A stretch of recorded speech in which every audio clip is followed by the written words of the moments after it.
Gente, questão 8 era um pouquinho mais sofisticada, mas também era uma questão clássica, né?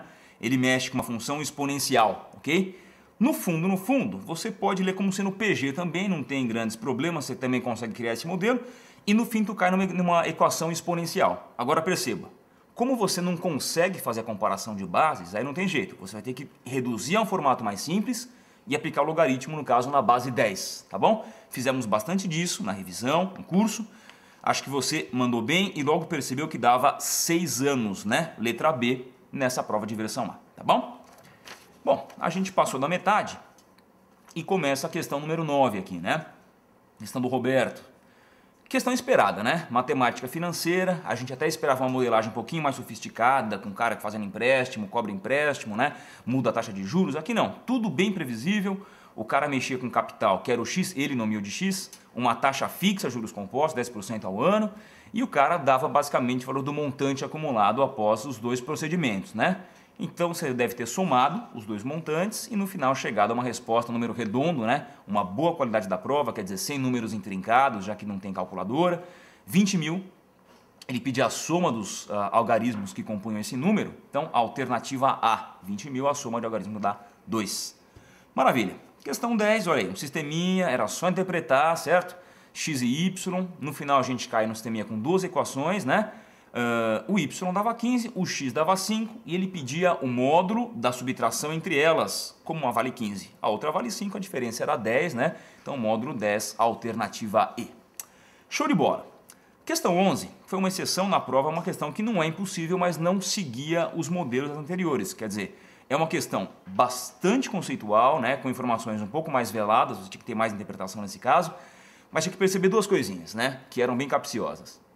A primeira é que ele trabalha com uma questão em que a gente faz a soma dos eventos que compõem o espaço amostral. É um pouco similar a uma questão da revisão que mexia com qual é a prob de num dado sair ou 1, ou 2, ou 3, ou 4, ou 5, ou 6. Quando você compõe todo o espaço amostral, vamos lembrar, a prob dessa união sempre tem que dar 100%, que é o evento certo, né? Então, nesse caso, a gente percebia que era uma série infinita, mas como a gente compunha todo o espaço amostral, já que ele descreve isso como sendo conjunto E, né? Conjunto universo de todos os eventos possíveis, a soma tinha que dar 1. E essa era a sacada para perceber que no final esse M era um valor que ele não dava, mas dava para descobrir quanto que valia. O M valia meio, tá bom?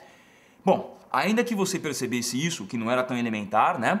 De fato, tinha que perceber que o que ele pede é uma soma de PG infinita para cair no resultado e ele pede também uma outra soma de PG infinita. Só que essa começa, olha o operador de soma aí, o somatório, tá vendo? Ele começa com o evento I igual a 4, quer dizer, ele começava no P4, mais o P5, mais o P6 e assim por diante, mais o P até o infinitésimo termo, né?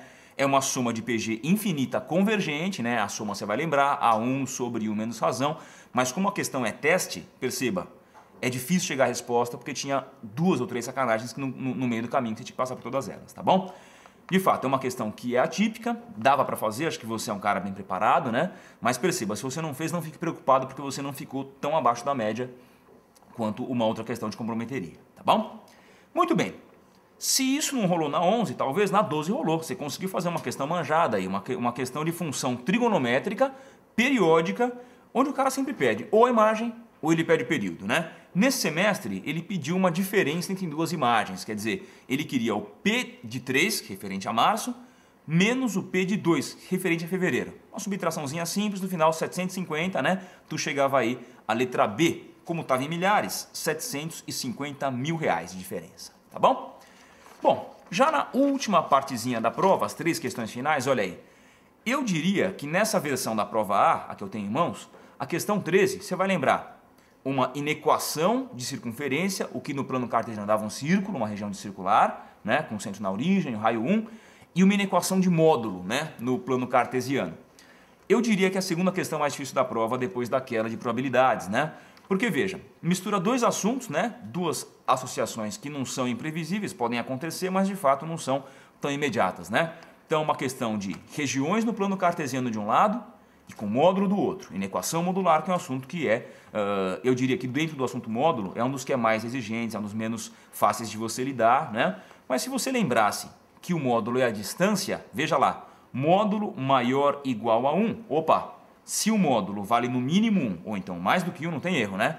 Esse valor x mais y, ou ele era maior que 1, ou no mínimo 1, ou ele era menor que menos 1, ou então igual a menos 1. Né? Então veja, a partir dessa equaçãozinha aí, você conseguia montar duas inequações derivadas, né? E a gente conseguia então montar a intersecção gráfica disso no plano cartesiano. Você teria uma casquinha, né? Então uma circunferência no plano cartesiano, olha aí, ele queria exatamente a soma dessa regiãozinha mais essa regiãozinha aqui, tá bom? No final, π meios menos 1, alternativa D, joia? Mas de fato, é uma questão que não era tão imediata, tá? Claro, depois da prova você senta, né? A prova acabou, você tá calmo, você faz numa boa. Mas na hora da prova, você ter tanta informação para lidar ao mesmo tempo é um pouquinho assustador, tá bom? Muito bem, questão 14, olha aí, uma questão bastante simples, né? Então você logo percebia que você excluiu uma possibilidade na cor. Sobravam 3 opções de cor, para 3 opções de processador, para 2 opções de memória. Opa, regra do E. Então são escolhas que são cumulativas, lembra? É o princípio de escolha simultânea, né? Então, escolhi o tipo, escolhi a cor, escolhi capacidade. Opa, vai lá. 4 vezes 3 vezes 2, 24 opções de composição e de configuração. Tá bom? Bem manjado, acho que não houve problemas, né? Gente, para me despedir, questão 15, olha aí. Equações paramétricas, né? Só lembrando, né? Paramétrica, vimos em mais de uma ocasião e com mais de um professor. Classicamente, pode ser o quê? Pode ser reta, segmento de reta, pode ser uma elipse, pode ser uma circunferência. E olha que boa surpresa. Essa questão mexia com o quê?